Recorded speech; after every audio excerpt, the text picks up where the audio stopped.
When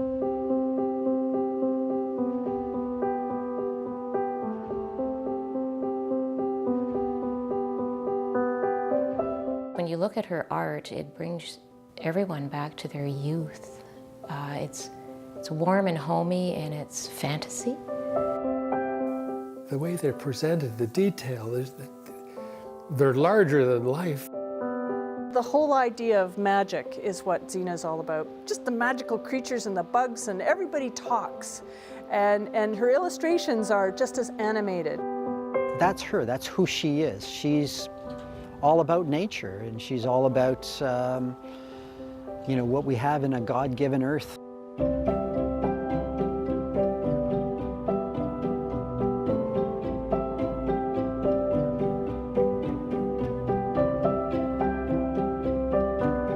That's where, you know, the family lived, and my dad was a lawyer. He lived in a nice, lovely home, and the people who owned it before, his father was the vice president of the American Tobacco Company. So he had made that thing. His property, beautiful. Had all these gardens, flower beds.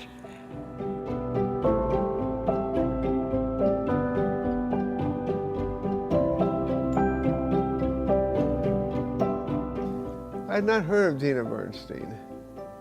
There was this doctor, a colleague of my dad's named Dr. Horace Herco, and his wife Vicki were staying at my dad's house in the downstairs guest room. I think he was staying there at the time when Zena was having a two-person show with this English artist, illustrator named David Paul. But Dr. Herco described her work to me. He said that her work's very intricate, very exact details. It's drawing things like leaves, insects, and so on. So I decided to go to the show, and I met Zena right away. I was amazed at how, fantastic her work was. Her work was, like nothing I'd ever seen.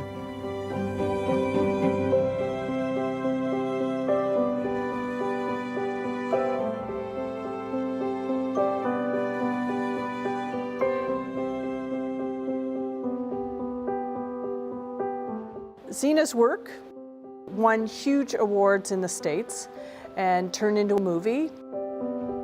I read the book, which is first read. Sent me the book, and they said, okay, you can have 12 pages. They wanted the sketches. So then we have sketches. And we never did sketches. And I'd never done any caricature before. How am I going to do sketches? And I got a note from Simon Schuster. How are the sketches coming along? I gotta do something. So I did about 20 on tracing paper, about 20 drawings. And I guess that was okay. So they gave me the book. She is an American that's landed in Canada. Her family grew up on the shores of the St. Lawrence. Dad used to bring us up here the last 2 weeks of the holiday. And we used to stay over on the Grenadier.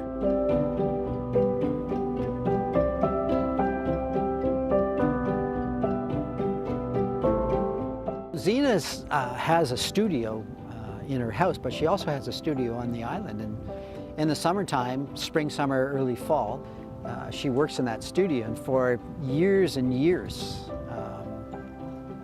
she worked in her studio looking out over the bay. It was a beautiful piece of property. It was wild, literally wild. There were 65 or 70 pine trees, the big oaks, all marshland down through to the water. And that's what she would look at while she did her work, while she did her drawings and her paintings and her multimedia creations. However, as people do, the property was purchased by somebody else, and they took down all the pine trees and created a little beach where the marsh used to be, and it broke her heart. She couldn't even sit and look out. I personally got involved in turning her desk around so she looks out and down the river now and looks at the islands with their beautiful trees, and when she does her work.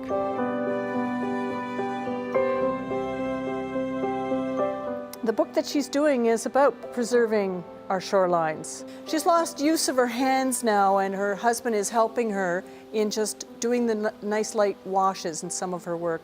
Ian is a trained nurse, and he's able to help her out a lot every day with lifting, and he cooks the food, he helps her with the feeding part, and all of her daily normal requests he can handle.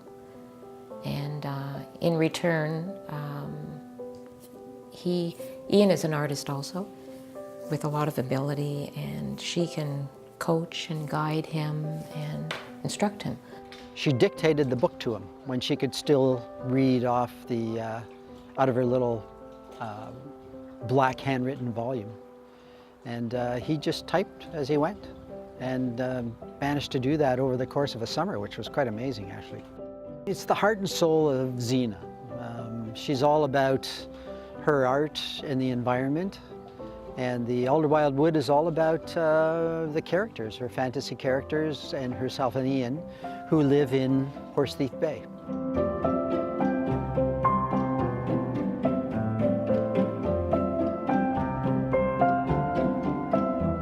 Don't take too much of the land, and don't cut a lot of trees.